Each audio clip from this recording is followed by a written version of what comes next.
All right, we've reached the thrilling conclusion of René Descartes' Meditations.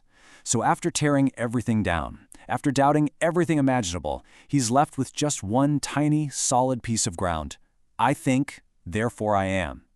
But now comes the final boss.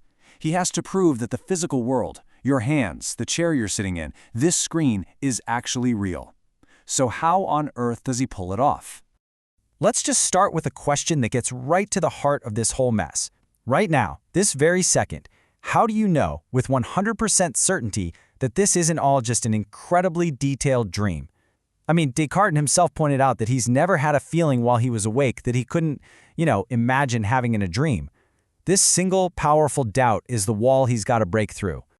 So here's where we are. Descartes has proven his own mind exists. That's it.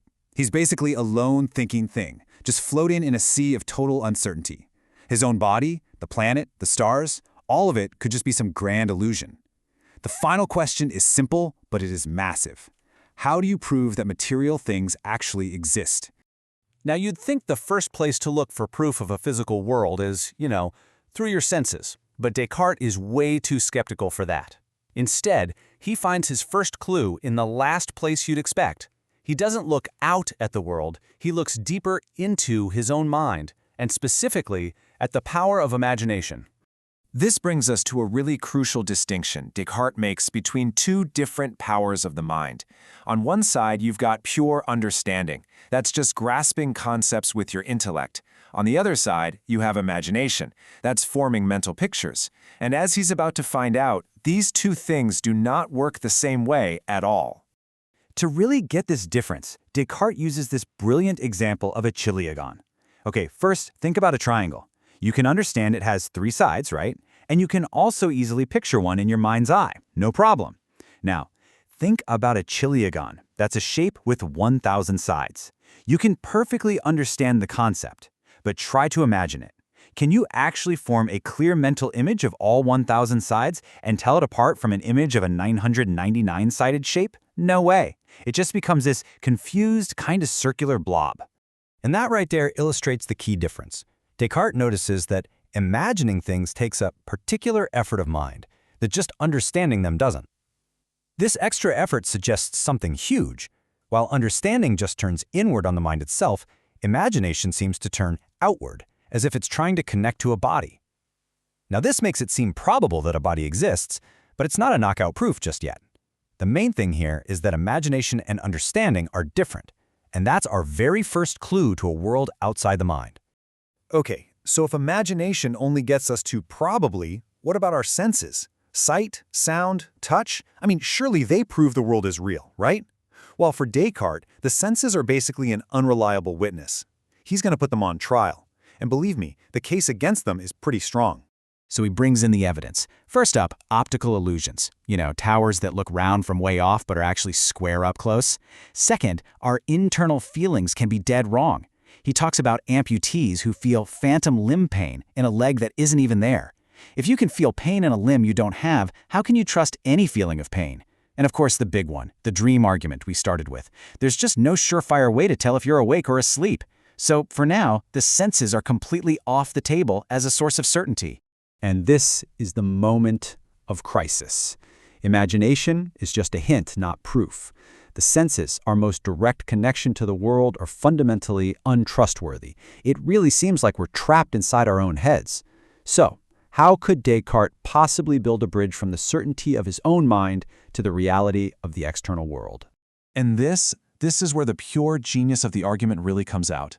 Descartes realizes he can't use imagination or sensation. He has to build his proof out of pure reason, using the three things he's already established for sure: the existence of his mind, the concept of a body, and the existence of a perfect, non-deceiving God.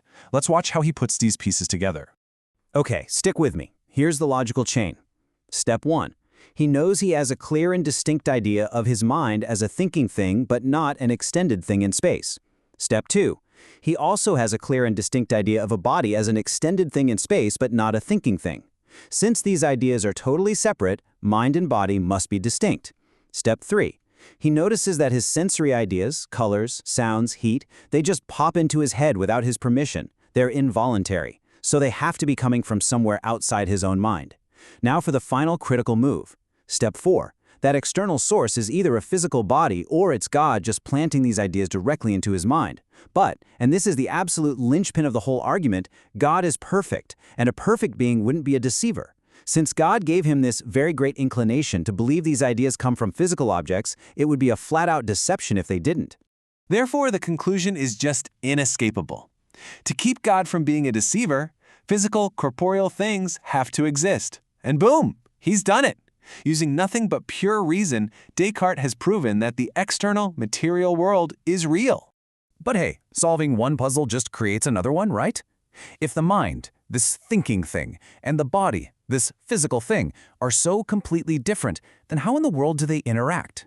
How can a non-physical thought make your physical arm move? And how can a physical stubbed toe cause the mental sensation of pain? This leads him to one of his most famous analogies.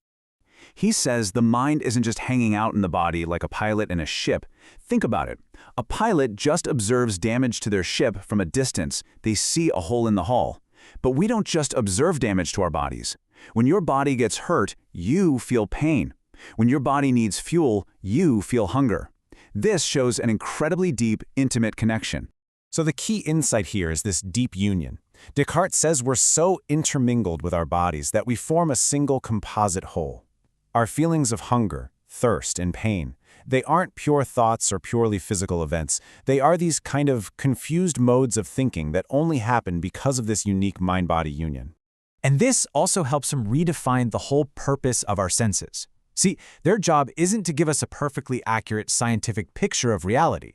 Their main purpose is way more practical, to signal to the mind what's good or bad for keeping the mind-body unit safe and sound. Think about pain. It's a very clear signal to get away from whatever's causing it.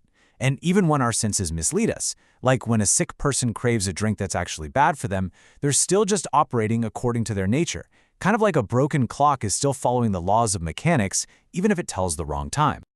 All right, so with his proof of reality locked down and a new understanding of how mind and body connect, Descartes can finally go back to the doubt that started this whole quest, the dream. And now he has the tools he needs to confidently shut it down for good. And his solution is actually pretty simple and elegant. The fundamental difference between being awake and dreaming is continuity. As he puts it, our memory can never connect our dreams to each other or to the whole course of our lives. Your waking experiences can all be linked together by memory into one single coherent life story. Dreams, on the other hand, are just these random disconnected fragments. They don't fit into the bigger picture. And with that, the journey is finally complete. After starting from a place of total, absolute doubt, Descartes triumphantly declares that he can now set all those worries aside as hyperbolical and ridiculous. He's rebuilt the very foundations of knowledge on the solid ground of reason. So in the end, Descartes doesn't totally throw out the senses, not at all. He just puts them in their proper place. By using his understanding as the final judge, his memory to connect all his experiences, and his senses as super valuable guides, he can now confidently navigate the world, knowing he has the tools to figure out what's true. And that brings us to our final thought. This whole incredible, elaborate proof we've just walked through, it all hinges on one critical step, the idea that God exists and is not a deceiver. If you take that one piece away, the whole bridge from the mind to the material world collapses. So the question for us today is, without that guarantee from God, what's left? What modern foundation can we possibly stand on to be certain that the world all around us is actually real?